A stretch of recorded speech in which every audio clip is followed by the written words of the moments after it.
প্রিয় সুধী, সকলকে শুভেচ্ছা জানিয়ে শুরু করছি আরো একটি অনুষ্ঠান। প্রবাস থেকে বলছি। আজকের অনুষ্ঠানে আমাদের সাথে উপস্থিত আছেন জনাব হাসান আমজাদ খান। আপনাদের সব সময়কার পরিচিত, আপনাকে সাদর আমন্ত্রণ জানাচ্ছি। উপস্থিত আছেন জনাব ফারুক আহমেদ মুন্না, তাকেও আপনারা সকলে চিনেন।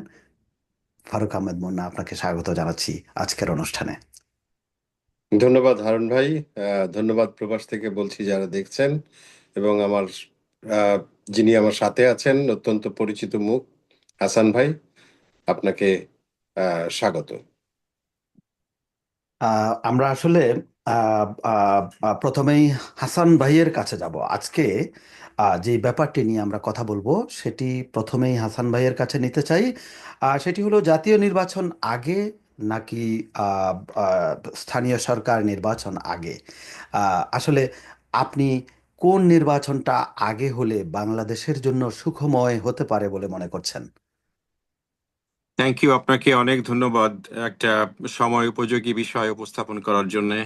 আর আপনার দর্শকদের জন্য আমার শুভেচ্ছা, আর আমার সহ আলোচককে সালাম এবং শুভেচ্ছা। এই বিষয়টা এরকম দাঁড়িয়েছে যে অ্যাজ ইফ আমরা এই 5 আগস্ট ঘটনাটা ঘটলো শুধু একটা নির্বাচনের জন্য মনে হচ্ছে, কিন্তু গত 20 বছরের যে ইতিহাস আমাদের রয়েছে তাতে তো ইলেকশন করার কোনো পরিবেশই ছিল না। এখন সেসব পরিবেশগুলো উন্নয়ন কখন কিভাবে করা হবে সেগুলো সংস্কার নিয়ে আলোচনা হচ্ছে। একটা জাতীয় ঐক্যমত্য কমিশন হয়েছে, তারা কি ধরনের প্রস্তাবগুলো এনেছে, রাজনীতিকরা সেগুলো কতটুকু গ্রহণ করবেন সেটিও ভালো কিছু অগ্রগতি হয়নি এখনো। কিন্তু আমরা ইলেকশনের জন্য ব্যস্ত হচ্ছি। শুধু তাই না, আমরা জানতে চাইছি যে ইলেকশন জাতীয় নির্বাচন আগে হবে নাকি স্থানীয় নির্বাচনটা আগে হবে। তো মনে হচ্ছে যে এক দল মনে করছে তারা জাতীয় নির্বাচন আগে চায়, অন্য দল মনে করছে স্থানীয় নির্বাচনটা আগে হওয়া উচিত। আমি ব্যক্তিগতভাবে কাজ করে দেখেছি সে সময় যে যেসব নির্বাচনী ব্যবস্থাপনা প্রতিষ্ঠান গত 20 বছরে বাংলাদেশে ছিল সেগুলো তো আসলে ধ্বংস করা হয়েছে, সেগুলো ভালো করে কাজ করছে না। তো সেগুলোকে আবার ফেরত না এনে সংস্কার প্রস্তাব যেগুলো আছে সেগুলো কোথায় ফিট করা যাবে সেগুলো না দেখে চট করে যদি আমরা নির্বাচনের দিকে এগিয়ে যাই এবং সেটা একেবারে জাতীয় নির্বাচন, সেটা খুব ভালো কাজ হবে বলে আমি মনে করি না। আর একটা হলো যে সব দলীয় প্রভাব মুক্ত থেকে স্থানীয় আহ, জনগণের পছন্দসই প্রতিনিধি নির্বাচনের জন্য আমার ধারণা লোকাল গভর্নমেন্ট ইলেকশনে আগে হওয়া উচিত। কারণ যদি ন্যাশনাল ইলেকশন আগে হয় তখন সংসদ সদস্যরা যারা হবেন, কোনো দলীয় হবেন, তাদের প্রভাব ওই লোকাল গভর্নমেন্ট ইলেকশনে পড়তে পারবে, সেটা সহজ হবে। কিন্তু যেহেতু লোকাল গভর্নমেন্ট কোনো প্রতীক ছাড়া হয়, দলীয় প্রতীক ছাড়া, সেক্ষেত্রে আগে হলেই বরং বেশি ভালো। তখন তারা জাতীয় নির্বাচনের এমপিরা এসে খুব বেশি প্রভাবিত করতে পারবে না। সুতরাং বেটার যে লোকাল গভর্নমেন্ট এর ইলেকশনটা আগে হওয়া। আরো উচিত এ কারণে যে প্রত্যন্ত অঞ্চলের মানুষদের অনেক রকম গভর্নমেন্ট সুযোগ সুবিধা দেওয়ার কাজ আছে। সার্ভিস বলে, যেমন তাদের জন্ম নিবন্ধন, মৃত্যু, তারপরে তাদেরকে এনআইডি দেওয়া, তাদের ওই রেশন কার্ড ইত্যাদি রকম সুযোগ সুবিধা আছে। সেগুলো বিলম্ব হচ্ছে, তার মানে এখন সেগুলো থমকে আছে ওখানে। একজন যে অ্যাডমিনিস্ট্রেটর করে দেওয়া হয়েছে তারা তো অত সবসময় ওখানে থাকেনও না, থাকতে পারেন না, একজনে 2-3টে দায়িত্বে আছেন। ফলে সাধারণ জনগণের অসুবিধা হচ্ছে, সেটি লাঘব করার জন্য লোকাল গভর্নমেন্ট ইলেকশনই আগে হওয়া উচিত বলে আমার মনে হয়। অনেক ধন্যবাদ আপনাকে, চমৎকার বক্তব্য রেখেছেন। এবং আহ, আপনি নিজেই সচিবালয়ে আহ, ছিলেন কর্মরত হিসেবে। আহ, আমরা গতকালকে দেখেছি যে পরিপত্রের মাধ্যমে বেশ কয়েকজন ডিসিকে অলরেডি ওএসডি করা হয়েছে, যারা গত নির্বাচনে কিন্তু ভূমিকা রেখেছিলেন। এইসব ডিসিরা তো এখন ওনাদেরকে ওএসডি করার কারণে কি নির্বাচন ব্যবস্থায় কোনো রকমের পরিচ্ছন্নতা আসবে বলে আপনি মনে করছেন? না, তা তো কিছুটা আসবেন, কারণ এসব সরকারি কর্মচারীদের তো জনগণ চিনে ফেলেছে যে তারা এখানে তখন 18 সালে সেই রাতের ইলেকশনে তারা ভূমিকা পালন করেছেন। আহ, করেছেন কি করেননি যাই হোক, ফলাফল এমনটা জনগণের মধ্যে পারসেপশন আছে যে সরকারি প্রশাসন সেই সব নির্বাচনে সহযোগিতা করেছেন। সুতরাং তাদেরকে নির্বাচন প্রক্রিয়া থেকে দূরে রাখাই উচিত হবে। এবং এইটা আরো আগে করা উচিত ছিল, অনেক দেরি হয়ে গেল। অনেক আগে করলেই এই যে 5 আগস্টের যে স্পিরিট সেটা ভালো বোঝা যেত। তো এখন তাদেরকে ওএসডি করা হয়েছে, তাদের বিরুদ্ধে এখন ডিপার্টমেন্টাল প্রসিডিং হবে, এগুলো তদন্ত হবে, কে কতটা দায় ছিল সেগুলো বেরিয়ে আসবে। বাট ইট ইজ বেটার যে it has been done, even it is late, but I should say it's a good step. অনেক অনেক ধন্যবাদ। যাব জনাব ফারুক আহমদ মুন্না আপনার কাছে। একই কোশ্চেন, আপনি কি মনে করছেন নির্বাচনের ব্যাপারে? স্থানীয় সরকার নির্বাচন আগে না জাতীয় নির্বাচন আগে? কোনটি হলে দেশের জন্য এবং মানুষের জন্য মঙ্গলময় হবে? আমি আপনার প্রশ্নের আসলে খুব সহজ উত্তর দিতে চাই। সেটা হচ্ছে যে এই মুহূর্তে কোনো নির্বাচন না হলে দেশের জন্য লাভ হবে। সো আপনার জাতীয় নির্বাচন কিংবা স্থানীয় নির্বাচন আমার অভিধানে আসলে এই মুহূর্তে ওই বিষয়গুলো আসছে না। আহ, কেন কথাগুলো বললাম সেটারও ডেফিনেটলি কারণ আছে। আসলে কোনো কিছুই হযবরল জিনিসটা আমার কাছে পছন্দ না। প্রথমত আমরা প্রথম থেকেই, আপনার মনে আছে কিনা, প্রথম থেকেই আমরা বলছি যে টেকসই গণতন্ত্রের কথা। আর টেকসই গণতন্ত্রের পরিবেশ এখন পর্যন্ত আমি দেখছি না। আহ, কিছু কিছু সময় মনে হয় যে ডক্টর মোহাম্মদ ইউনূস যে কাজগুলো করছেন প্রধান উপদেষ্টা হিসাবে অত্যন্ত চমৎকার কাজ করছেন। কিছু কিছু মনে হয় যে উনি হয়তো একটু দুর্বল অবস্থানে আছেন। কিন্তু তার এই হঠাৎ হঠাৎ যে ভূমিকা, সেটার মধ্যে যে অত্যন্ত বুদ্ধিমত্তা আছে সেটা মাঝে মাঝেই বোঝা যায়। বিশেষ করে আমি গত কয়েকদিন আগে একটা ভাষণ শুনছিলাম সেভেন সিস্টার নিয়ে।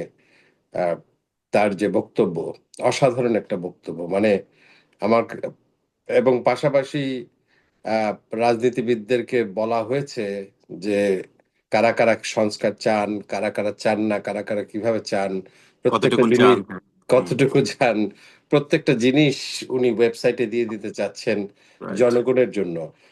তো নির্বাচন ব্যবস্থা হোক কিংবা না হোক, মূল বিষয়টা হচ্ছে যে রাজনীতিবিদদের চরিত্রটা উনি আসলে প্রকাশ করে দিতে চাচ্ছেন, হোয়াট এভার দ্য ওয়ে। তো আমি যেটা আসলে বলতে চাচ্ছি যে আমার কাছে, আমি আগেও যেমন ছিলাম এখনো তেমনই আছি। সেটা হচ্ছে যে আমি আসলে ব্যক্তিগতভাবে বাংলাদেশে এই মুহূর্তে নির্বাচন হোক বা নির্বাচনী পরিবেশ আছে বলে আমার মনে হয় না। এটা বা যদি হয় তাহলে আমার কাছে মনে হবে যে কোনো একটা স্বার্থকে আসলে আহ, স্বার্থের সপক্ষে রাজনীতিবিদরা কাজ করছে, নট বাংলাদেশি জনগণ, নট আমাদের, মানে আমি ব্যক্তিগতভাবে একজন সাধারণ জনগণ হিসেবে যেভাবে মনে করি সেই চাহিদাটা আসলে এখানে পূরণ হচ্ছে না। তারপরও যদি নির্বাচনের প্রশ্নে আসে তাহলে আমি হাসান ভাইয়ের সাথে একমত। স্থানীয় নির্বাচনটাই প্রথমে হওয়া উচিত। আমি আহ, এই সেন্সে বলছি, সেটা হচ্ছে যেহেতু এটা একটা আহ, অরাজনৈতিক সরকার, ব্যবস্থাটা এমন ভাবেই হয়তো হবে তাতে করে কিছু ভালো লোকজন হয়তো আহ, আমার কি বলা যায়, স্থানীয় নির্বাচনের মাধ্যমে টিকে আসবেন বা চলে আসবেন, যেটা পরবর্তী যদি কোনো ভক্ষক নির- মানে সরকার চলে আসে ভবিষ্যতে, তাদেরকে হয়তো ঠেকানো যাবে আর কি, প্রতিহত করা যাবে। সো ব্যক্তিগতভাবে আমি আবারও বলছি, আমি আর এই এখনই নির্বাচনী ব্যবস্থার মধ্যে আমি রাজি না। অ্যাটলিস্ট 2টা বছর সময় দেওয়া উচিত এই সরকারকে, যাতে করে যতটুকু সংস্কার হলে একটা ভালো নির্বাচন করা যায় ততটুকু হয়ে আসা উচিত। আপনি যথার্থই বলেছেন, যথার্থই বলেছেন। এবং আরেকটি ব্যাপার আমি খুব করে ফলো করছি গত কয়েকদিন ধরে। বাংলাদেশের অনেকগুলো মিডিয়া স্থানীয় সরকার আগে না জাতীয় নির্বাচন আগে সেটি নিয়ে আসলে নির্বাচনের ব্যবস্থা করছিলেন, অনলাইন ভোটিং। তো সেখানে মোর দ্যান 60% মানুষ চায় স্থানীয় সরকার নির্বাচনটা আগে হোক, তাহলে সবার সুবিধা হবে। এবং এক্ষেত্রে আমাদের মহামান্য প্রধান উপদেষ্টা আরেকটি কথা তুলেছেন যে তিনি আসলে আহ, স্থানীয় সরকার নির্বাচনে কোনো জাতীয় দলীয় কোনো কি বলে মার্কা রাখতে চান না। এই ব্যাপারে কিছু বলবেন? হ্যাঁ, সেটা আমি আগেই বলেছি যে আহ, একটা রাজনৈতিক ব্যবস্থা যেহেতু আছে, তাতে করে কিছু ভালো লোকজন আসবে। যদি প্রতীক না থাকে, যদি কোনো স্পেসিফিক দলীয় আহ, লোকজন না থাকে, খুব স্বাভাবিকভাবেই স্থানীয় পর্যায়ে আসলে কিছু কিছু ভালো লোকজন আছেন যাদেরকে মানুষ চায় তারা ক্ষমতায় আসুক, বা তারা তারা মনে করে তারা আসলে তাদের সামাজিকভাবে উন্নয়ন হবে, কিংবা আহ, এলাকা ভিত্তিক উন্নয়ন হবে, কিংবা বিভিন্নভাবে তারা হয়তোবা কি বলা যায়, আহ, ঠিক দলীয়করণের যে রাজনীতি বাংলাদেশে আছে তার থেকে হয়তো একটু দূরে থাকতে পারবে। তো আমি ডেফিনেটলি তার সাথে একমত। যদি নির্বাচন করতেই হয়, অবশ্যই লোকাল নির্বাচনটা আগে হওয়া উচিত, এবং এবং সেটাও হতে হতে হবে অরাজনৈতিক এবং একেবারে ভিন্নধর্মী, যাতে করে কোনো স্পেসিফিক দল এখানে কোনো সুবিধা না পায়। আমি একটু অসংখ্য অ্যাড করি ধন্যবাদ। এখানে। জি। সম্প্রতি এই যে ইলেকশন রিফর্ম কমিশন যে রিপোর্ট দিয়েছেন, ওনারা একটা সার্ভে করেছেন, তাতে 46,000 পিপল সেই সার্ভেতে অংশগ্রহণ করেছে, এবং তারা অধিকাংশ লোকই বলেছে যে লোকাল গভর্নমেন্ট ইলেকশন আগে হওয়া উচিত। আর মাত্র 2-3 দিন আগে থেকে গতকালও আমি দেখলাম যে ইত্তেফাক ডিজিটাল এবং গাজী টিভি তারা সার্ভে করছে, মানুষের সঙ্গে কথা বলছে বিভিন্ন ডিস্ট্রিক্টে গিয়ে।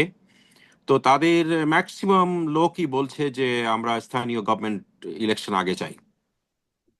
তাহলে সুতরাং আপনার কাছে মানুষের, তাহলে একটা কোশ্চেন, সবাই আসলে স্থানীয় সরকার ইলেকশন আগে চাচ্ছে, তাহলে এই যে সারা দেশে লুটতরাজ, এই চাঁদাবাজি চলছে, অনেকেই বলছে যে আরেকটা দল এখন মনে করছে যে তারা নিজেরা ক্ষমতায় আছে, ওভাবেই চলছে দেশটা, ওরা আসলে কারা?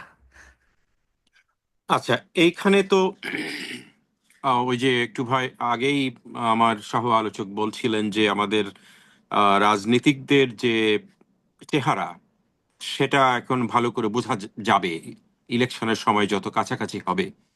কারণ তারা বলতে চাইছে যে জাতীয় ইলেকশন হওয়া, তারা গত 17 বছর ধরে হত্যা, গুম, নির্যাতন করে ইলেকশনের জন্য কান্নাকাটি করেছে, ইলেকশন হয়নি। এখন তাদের এটা মৌলিক দায়িত্ব যে একটা জাতীয় ইলেকশন হয়ে তারা ক্ষমতায় চড়বে, এরকমই তাদের প্রত্যাশা। কিন্তু ইলেকশন হওয়া বা জনপ্রতিনিধি নির্বাচন করা তো জনগণের জন্যে, তাদের কোনো একজনকে ক্ষমতায় যাওয়ার জন্য তো না। জনগণের একটা দায়িত্ব তারা গ্রহণ করবেন, মানে তারা ক্ষমতাবান হবেন সেটা না, জনগণের দায়িত্ব গ্রহণ করবেন। যদি তাই হয়, তাহলে তো জনগণের প্রত্যাশাকেই তাদেরকে গুরুত্ব দেওয়া উচিত।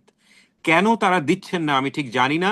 তবে আমি মনে করি যে 5th অগস্ট বাংলাদেশের ইতিহাসে, রাজনৈতিক ইতিহাসে যে দিক দিক নির্দেশনা দিচ্ছে, সেটি বলে আমাদের এই পুরাতন সনাতনী যে রাজনীতিকরা আছেন, তাদের দৃষ্টিভঙ্গিকে অবশ্যই পাল্টাতে হবে, জনগণমুখী হতে হবে, দেশের সার্বভৌমত্ব এবং স্বাধীনতার প্রতি আরো দায়বদ্ধ হতে হবে তাদেরকে। অসংখ্য ধন্যবাদ আপনাকে। এবং আপনার কাছে আরেকটি গুরুত্বপূর্ণ কোশ্চেন আমার, সেটা হলো বাংলাদেশে যারা এই অভ্যুত্থান ঘটালো, সেই ছাত্ররা একটি নতুন দল করতে চাচ্ছে। আপনি কি মনে করেন এই নতুন দল সৃষ্টির পরে বাংলাদেশে রাজনৈতিক যে দৈন্যদশা সেটার কিছুটা হলেও ঘুচবে? এই আশাবাদ কি আপনার আছে? আমি ব্যক্তিগতভাবে তারুণ্যের আহ, জয়গাথা বর্ণনা করতে চাই, এবং সেটা দেখতেও চাই নীতিগতভাবে। কারণ আরো বাংলাদেশের ক্ষেত্রে তো আরো বেশি। আমরা যদি লক্ষ্য করি যে 71-এ যেসব তরুণেরা দেশ স্বাধীনের পক্ষে কাজ করেছিল, তারা কখনো ক্ষমতায় যায়নি। কিন্তু আমরা ইতিহাস দেখতে পেয়েছি যে যেসব রাজনৈতিক ক্ষমতায় ছিলেন, তারা ক্রমাগতভাবে দেশকে বিপদের মুখে ঠেলে দিয়েছেন। আমরা যদি 90-তে দেখি, সামরিক শাসনের পতনের পরে স্টুডেন্টদের ভূমিকা অনেক বড় ছিল। তারাও কখনো ক্ষমতায় আসেনি। আমরা দেখেছি যে সেখানেও রাজনীতিকরা অত্যন্ত দেশের সঙ্গে বিমাতা সুবল আলোচনা করেছেন, ব্যবহার করেছেন এবং দেশের রাজনীতিকে কলুষিত করেছেন। এবার যে ঘটনাটা ঘটলো এটা তো অপ্রত্যাশিত ছিল, কিন্তু এটা জাতির কাছে খুবই প্রত্যাশিত ছিল যে এই ধরনের পরিবর্তন হবে। সেই পরিবর্তন যখন হয়েছে তখন আমাদের এটা মেনে নিতে হবে যে আমরা নতুন শক্তির কাছে, নতুন দৃষ্টিভঙ্গির কাছে, নতুন আদর্শের কাছে আমাদেরকে ফিরে যেতে হবে। রাজনীতিবিদরাই যে সবকিছু ঠিকঠাক করবেন এ কথা সত্য নয়, তারা সেটা প্রমাণ করেছেন। তাদের অধিকাংশ পদক্ষেপ ভুল, ব্যক্তিগত স্বার্থ চরিতার্থের জন্য অথবা দলবাজির কারণে তারা করেছেন। আমরা সেই 73-র কথা দেখি, প্রথম যখন ইলেকশন হয়, সেই ইলেকশন ছিল, আমরা দেখেছি খন্দকার মোশতাককে পাশ করিয়ে আনা হয়েছিল ইলেকশনের বাক্স সেই দাউদকান্দি থেকে ঢাকায় এনে তাকে জয়লাভ করা হয়েছিল। আমাদের বঙ্গবন্ধু তখন ক্ষমতায় ছিলেন, সেটা ঘটেছে তার চোখের সামনে। আমরা এর পরে হা না ভোট দেখেছি, আমরা এরশাদের নাচন দেখেছি, ভাষণ দেখেছি। আমরা 90-এর পরে যতগুলো ইলেকশন হয়েছে, 96-এর ইলেকশন দেখেছি। এর পরে আমরা বিচারপতি হাসানের বয়স বাড়ানো সেই যে ইলেকশন ইঞ্জিনিয়ারিং সেটা দেখেছি। আর কত আমাদের দেখতে হবে? এখন তো ছেলেরা যে নতুন রাজনৈতিক দল করতে চাচ্ছে, তরুণেরা, সেই সুযোগটা তাদের দিতে হবে। দে হ্যাভ দ্য এক্সপ্লানেশন যে কেন তারা এটা করতে চাচ্ছে। আমরা সেই ঐতিহাসিকভাবে 47, 71 এবং 2024-এর এর পরিপূর্ণ রাজনৈতিক পিকচার ওদের চোখের সামনে আছে। ওরা যেটা বলছে সেটা আমাদেরকে শুনতে হবে, আমি সেটা মনে করি। সুতরাং তরুণদের সুযোগ দিতে হবে। এখানে নানা ধরনের ভুল ভ্রান্তি হবে, বিকজ তারা পলিটিশিয়ানস না, তারা নতুন করে আসছে, নতুন করে কিছু করতে চাইছে। সো তাদেরকে এই সুযোগ দিতে হবে। এটা জাতির জন্যই মঙ্গলকর হবে বলে আমার ধারণা। আর সেই ক্ষেত্রে ওরা তো আসলে একেবারেই তরুণ। এই তরুণদেরকে দিক নির্দেশনা দেওয়ার জন্য তাদের মধ্যে কি কোনো ওরকম কোনো বোর্ড অফ গভর্নেন্স থাকবে, যারা তাদেরকে দিক নির্দেশনা দিবে দেশ গঠনের জন্য? যেমন আমাদের যে মহামানব ডক্টর ইউনূস সাহেব আছেন এখন আমাদের রাষ্ট্রীয় ক্ষমতায়, যিনি বাংলাদেশকে আসলে সুউচ্চ আসনে নিয়ে গেছেন গত 6 মাসেই। এই ধরনের মানুষগুলো কি তারা বাছাই করবে মনে করেন তাদের দলের দিক নির্দেশনার জন্য? ওরা যতটুকুন প্রকাশ করেছে তাতে বোঝা যাচ্ছে ওরা এরদোগানের টার্কির যে লিডার আছেন তার দলের আহ, যে পদ্ধতি তিনি ফলো করেছিলেন ওরা সেটা দেখছে, রিসার্চ করেছে। ওরা ইমরান খানের দলের কাঠামো ফলো করেছে। ওরা আহ, আম আদমি পার্টি ইন্ডিয়ান যে দিল্লিতে ছিল কেজরিওয়ালের, তার ওটা ফলো করেছে। এবং ওদের যতদূর আমি রিড করতে পেরেছি যে they have a very strong advisory body, যারা নিশ্চয়ই আগামী সপ্তাহের মধ্যে সেটা জানতে পারা যাবে। তো সেটা তারা আছে এবং তারা আহ, সিদ্ধান্ত নেওয়ার ক্ষেত্রে অধিকাংশই তরুণ থাকবেন বলে বলছেন, কিন্তু তাদের পরামর্শকরা পুরনো রাজনৈতিক অভিজ্ঞতা সম্পন্ন লোক আছেন বলে তারা জানিয়েছেন। এখন আমাদের অপেক্ষা করতে হবে। এই যে রাজনৈতিক দল গঠন হবে, এই রাজনৈতিক দলটা আসলে বাংলাদেশের বর্তমান যারা রাজনৈতিক দল আছে, রাজনৈতিক দলের কর্তা ব্যক্তি আছে, তাদের থেকে কতটুকু ভিন্নতর হবে বলে মনে করছেন? প্রথমত তারা বলেছে এটি পারিবারিক ঐতিহ্যমণ্ডিত কোনো দল হবে না। তারপরে বলছে যে এটা দেশের সমস্যা ধর্মী একটা সমস্যার সমাধান ধর্মী একটা রাজনৈতিক প্রোগ্রাম থাকবে।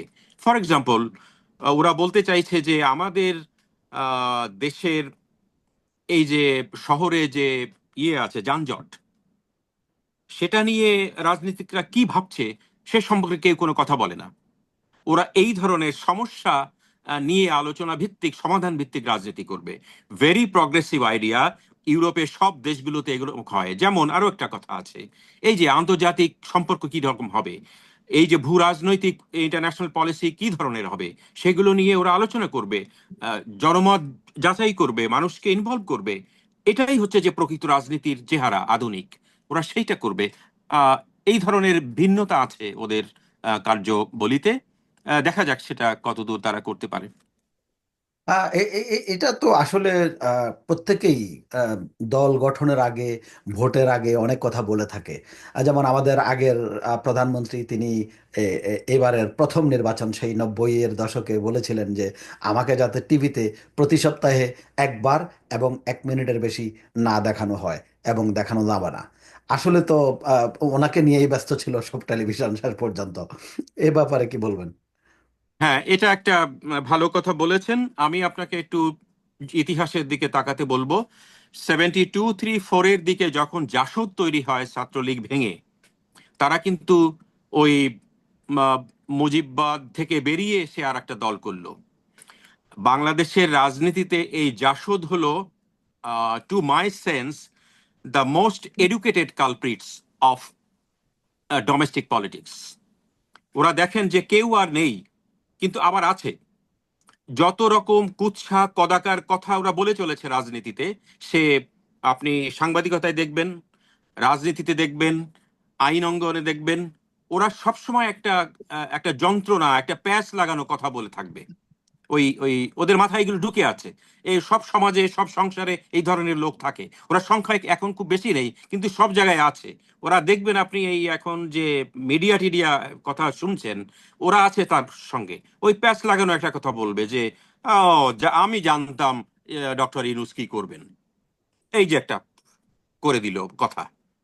তো এই ধরনের একটা সম্ভাবনা আছে যে, যেহেতু স্টুডেন্টরা নতুন রাজনৈতিক দল করবে, যদি ওই জাসদের মতো আবার বহু একটা ফুলঝুরি কথা, বৈজ্ঞানিক সমাজতন্ত্র করব, এই করব সেই করবর মতো, এখন যদি বলে আমরা কি বলে ফ্যাসিজম বন্ধ করার জন্য আমরা রুট পর্যায়ে থেকে নেতা নির্বাচন পদ্ধতি করব, ইত্যাদি অনেক রকম কথা তারা বলতে পারে।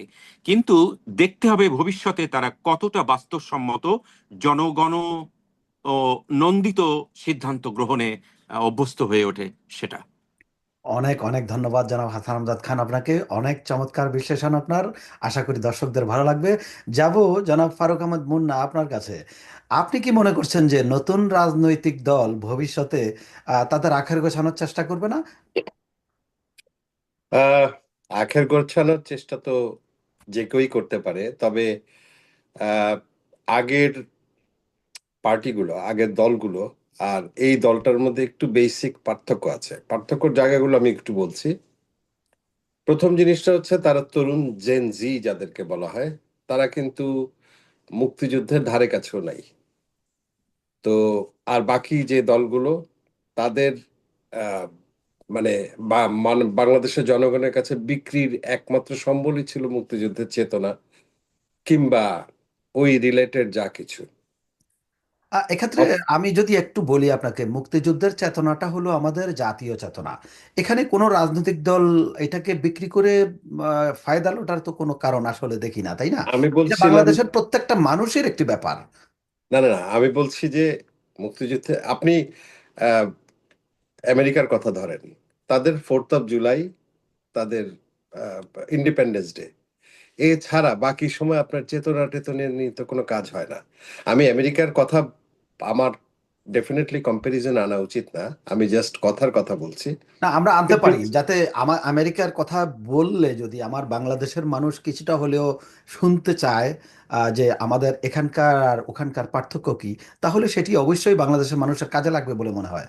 ডেফিনেটলি আসলে যে জিনিসটা হওয়া উচিত সেটা হচ্ছে যে, আপনার মুক্তিযুদ্ধ আমাদের একটা সংগ্রামী ইতিহাস, আমাদের একটা গর্বের ইতিহাস।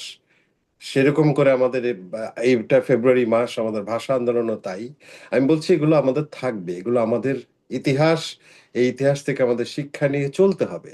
কিন্তু আপনি যখন এটা চেতনা নাম করে বিক্রি করে সুবিধা নিবেন এবং প্রত্যেকটা ক্ষেত্রে ক্ষেত্রে মানুষকে আহ, কষ্ট দিবেন, দুর্ভোগ দিবেন, লাঘব দিবেন রাজনীতির নামে, আমি সেই জায়গা থেকে এই তরুণদের একটু আলাদাভাবে দেখছি। কারণ তাদের মধ্যে চেতনা হয়তো থাকবে বা আছে, তারা ইতিহাস জানে, কিন্তু এটাকে বিক্রি করার মানসিকতা থাকবে বলে আমার মনে হয় না। এটার কারণ হচ্ছে যে তাদের বয়স কম। মানে খুব স্বাভাবিক ব্যাপার, আপনার বাবার প্রতি আপনার একটা মায়া থাকবে, দরদ থাকবে, মার প্রতি থাকবে, কিন্তু আপনার দাদা দাদির প্রতি আপনার বাবা মার মতো মায়া থাকবে না। আর তারপরের আগের জেনারেশন তো ডেফিনেটলি ডিফারেন্ট। আমি মায়াটা এই উদাহরণটা টানলাম হচ্ছে বোঝানোর মানে স্বার্থে। তো আমি মনে করি না যে স্টুডেন্ট যেভাবে পলিটিক্সে আসতে চাচ্ছে এবং যেই প্রেক্ষাপটে আসতে যাচ্ছে, প্রথমত তারা একটা নতুন ধরনের বিজয় সংগঠিত করে আসছে। ডেফিনেটলি তাদের এই বিজয়টা এমনি এমনি আসেনি, জনগণ সাথে ছিল তাদের। সো জনগণও তাদের পার্ট। এবং হাসান ভাই যেটা বললেন, আমি এটা নিয়ে একটু পড়াশোনাও করেছি। সেটা হচ্ছে যে কোন একটা রাজনৈতিক দল টিকে থাকতে হলে তাকে একটা কি বলা যায়, একটা আহ, তাদের একটা রোড ম্যাপ এমন থাকা উচিত।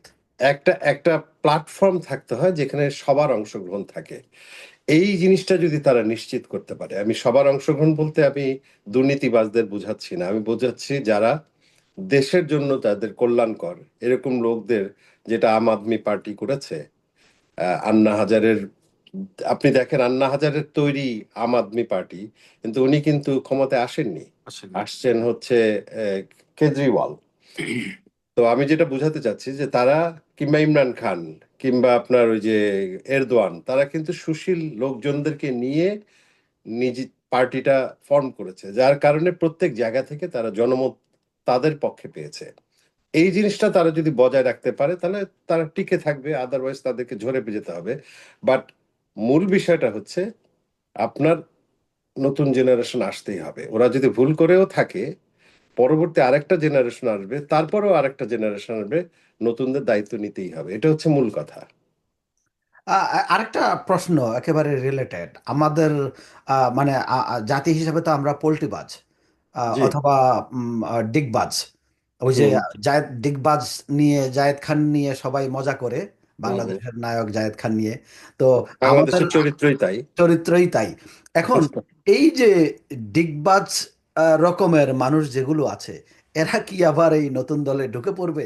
ইতিমধ্যে কথা হচ্ছে যে তাদের ভিতরে অনেকেই ঢুকে গেছে, এগুলো নিয়েও বহু কিছু হচ্ছে, বহু কথা হচ্ছে। কিছু মারামারিও হয়ে গেছে সেগুলো নিয়ে। তো আপনি কি মনে করছেন যে এই ডিগবাজরা ওখানে ঢুকবে না? প্রথমত হচ্ছে যে আসলে ভাই ডিগবাজ কারা না, সবাই তো ডিগবাজ বাংলাদেশে। মানে আমি আই এম সরি, আমি ইন জেনারেল একটা কথা বললাম। তো হ্যাঁ। এদেরকে নিয়েই চলতে হবে। তবে আপনার সংগঠনটা যদি ভালো হয়, সংগঠনের চরিত্র যদি ভালো হয়, সংগঠনের মূল নীতিটা যদি ভালো হয়, আপনি যতই ডিগবাজ হন না কেন, আপনাকে একটা জায়গায় এসে আসলে থেমে যেতে হবে। তো আসবে, এরা আসবে। এখন কথা হচ্ছে সঠিক গণতন্ত্র যদি থাকে, মানুষ কিন্তু ডিগবাজদের চেনে, মানুষ কিন্তু আহ, মানে দুর্নীতিবাজকে চেনে, মানুষ চেনে, যারা চরিত্রহীন তাদেরকে চেনে। এখন বাকিটা তো জনমানুষের দায়িত্ব যে আপনি তাকে নির্বাচিত করবেন কি করবেন না। এখন সময় আসছে, এই সময়টাকে আমরা কতটুকু ইউটিলাইজ করতে পারবো সেটা হচ্ছে বড় কথা। তবে একটা কথা আমি একটু বলে রাখি, আপনার আমার যে কাছে মনে হয় আমৃত্যু, অর্থাৎ মৃত্যুর আগ পর্যন্ত ডক্টর ইউনূসকে বাংলাদেশের দরকার। আহ, সেটা কিভাবে সম্ভব আমি তা জানি না। আহ, তাকে নিয়ে আসলে পথ চলা উচিত বাংলাদেশে এই মুহূর্তে। আমি আর কোনো বিকল্প দেখছি না। এবং আমি নতুনদের স্বাগত জানাচ্ছি, ওরা যেভাবেই রাজনীতিতে আসুক না কেন, ডিগবাজি পলিটিবাজ যাদেরকে নিয়ে আসুক না কেন, আলটিমেটলি তারা যাতে একটা আহ, সুন্দর মূল একটা ভালো নীতি নিয়ে চলা একটা দল হয়, তাতে করে মানুষের সুবিধা হবে তাদেরকে নির্বাচিত করার বা নির্বাচিত করার আকাঙ্ক্ষার। অনেক ধন্যবাদ জনাব ফারুক আহমেদ মুন্না। আপনার সাথে আমি পুরোপুরি একমত। যদি ডক্টর ইউনূস সাহেব অল টাইমের জন্য বাংলাদেশের রাষ্ট্র ক্ষমতায় থাকে, তাকে বাংলাদেশের দরকার আসলে। আবার একটা কথা আছে, যদি অল টাইমের জন্য একটা মানুষ থাকে, 5 বছরের বেশি থাকে, সে কিছুটা না না, আমি অটোমেটিক রাষ্ট্র ক্ষমতায় স্বৈরাচার থাকতে হয়ে হবে ওঠে। আমি বলছি না, কিন্তু আমি বলছি যে ডক্টর মোহাম্মদ ইউনূসকে দরকার বাংলাদেশের।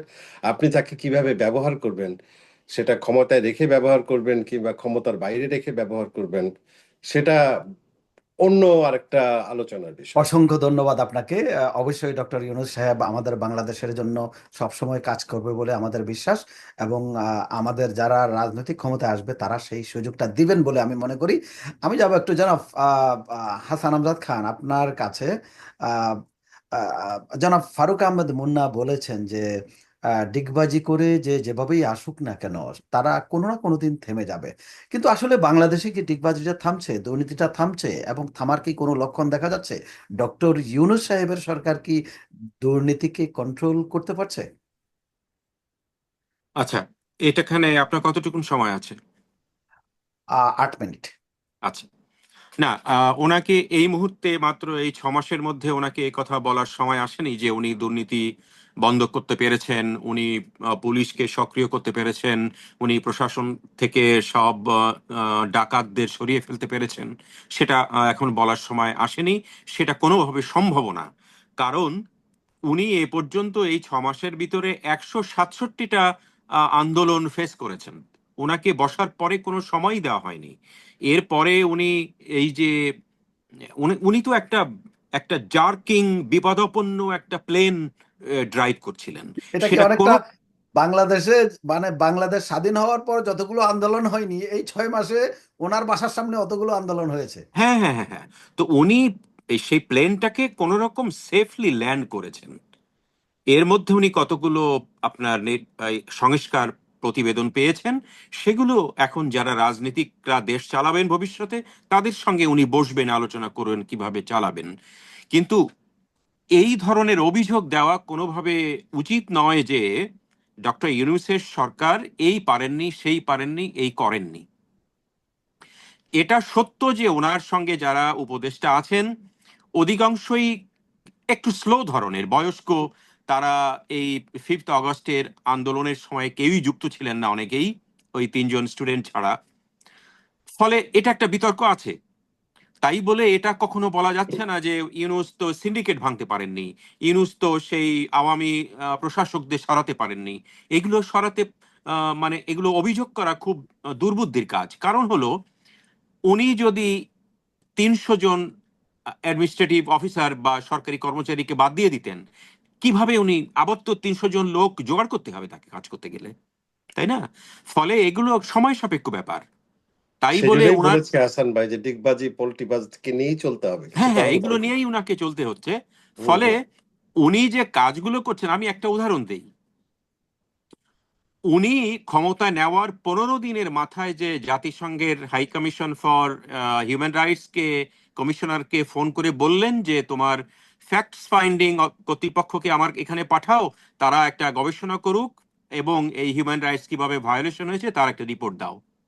দিস ইজ ডক্টর ইউনূস, যে ফোরসাইট করেছিলেন সেই তখন, যে আমি যদি বাংলাদেশে বসে এই ধরনের রিপোর্ট তৈরি করতে যাই তাহলে হাজারটা প্রশ্ন আসবে, কিন্তু যদি জাতিসংঘ থেকে এই রিপোর্টটা তৈরি হয় তাহলে আন্তর্জাতিকভাবে সেটা গৃহীত একটা রিপোর্ট হবে।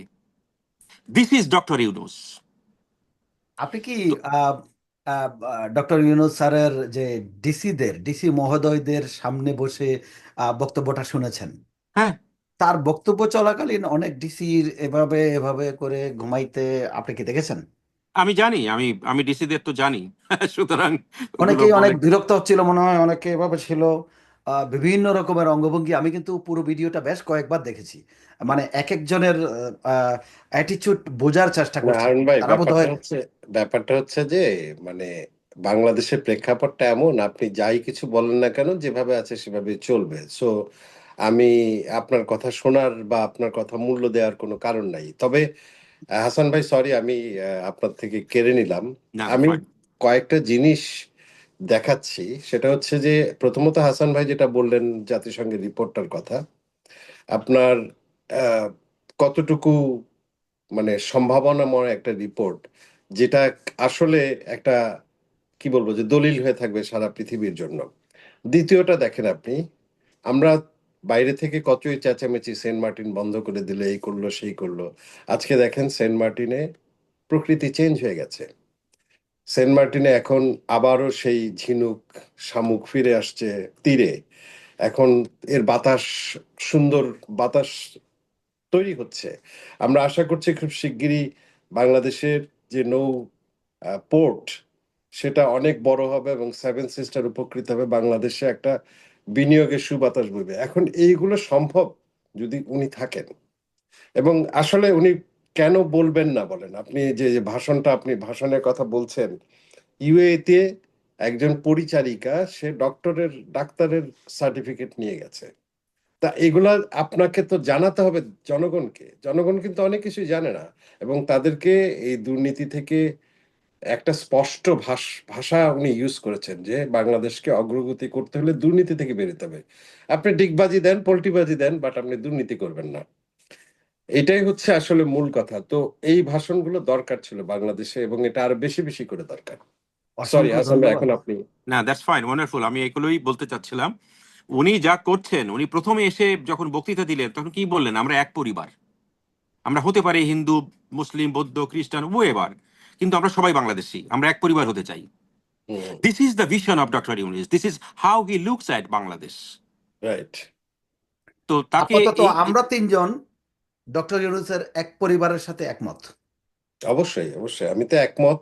প্রথমত তার বুদ্ধিমত্তার কারণে। আমি তার সুদের ব্যাপার জানি না, ব্যবসার ব্যাপার জানি না, আমি ওইসব কিছু জানি না। বাংলাদেশের আসলে এমন কোনো চমৎকার কোনো লোক নাই যেটা বাদ, মানে, জি ভাই বলেন। উনি উনি উনি যেই যেই এনজিওটা চালান সেটা সুদের ব্যাপার আছে, কিন্তু উনি তো চুরি করেন নাই।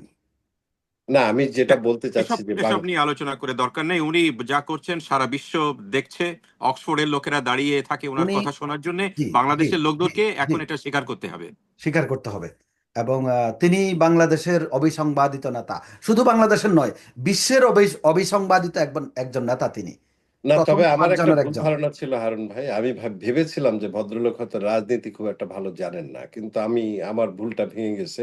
উনি রাজনীতিটা খুব ভালো বোঝেন। উনি অনেক কৌশলী, অনেক অনেক কৌশলী, কৌশলী, রাইট, হ্যাঁ। অনেক কৌশলী। উনি কাউকে আঘাত করেন না, কিন্তু দেখবেন খুব আস্তে আস্তে হুম, কথা বলে। উনি যা বলার সেটা কিন্তু বলছেন, কিন্তু রাগ করছেন না কিন্তু কখনো। এই যে একটা রাইট, মজার ব্যাপার। নিশ্চয়ই জনাব হাসান আমজাদ খান আপনি বলবেন আর একটু ভালো করে, আপনার আরো 1 মিনিট সময় আছে। না, এই যে সংস্কারের যেগুলো যে উনি ওয়েবসাইটে দেবেন যখন বললেন, তখন আমি দেখলাম আমাদের স্বনামধন্য পলিটিশিয়ানরা এগুলো একটু নাখোশ হলেন, যে আবার আমাদেরকে এত অবিশ্বাস। তা অবিশ্বাস না করে কোথায় যাবেন তিনি? তো সেটাই।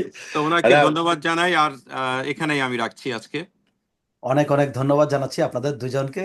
ধন্যবাদ এবং কৃতজ্ঞতা জনাব হাসান আমজাদ খান, এত ব্যস্ততার মাঝেও আমাদেরকে সময় দেওয়ার জন্য ধন্যবাদ। এবং কৃতজ্ঞতা জনাব ফারুক আহমদ মুন্না, অত্যন্ত ব্যস্ত সময় রেখে এখানে সময় দিয়েছেন জাতির জন্য, বাংলাদেশের জন্য, বাংলাদেশের মানুষের জন্য, মাটি এবং মানুষের জন্য। আমরা যে আলোচনাগুলো করলাম, যেগুলো উঠে এসেছে, প্রিয় দর্শক, আপনাদের নিশ্চয়ই ভালো লেগেছে। আপনাদের যদি কোনো পরামর্শ থাকে এবং ভবিষ্যতে আলোচনার কোনো বিষয়বস্তু নির্ধারিত করে দিতে চান, তাহলে দয়া করে কমেন্টে জানাবেন, আমরা সেই আলোচনায় যাব ইনশাল্লাহ।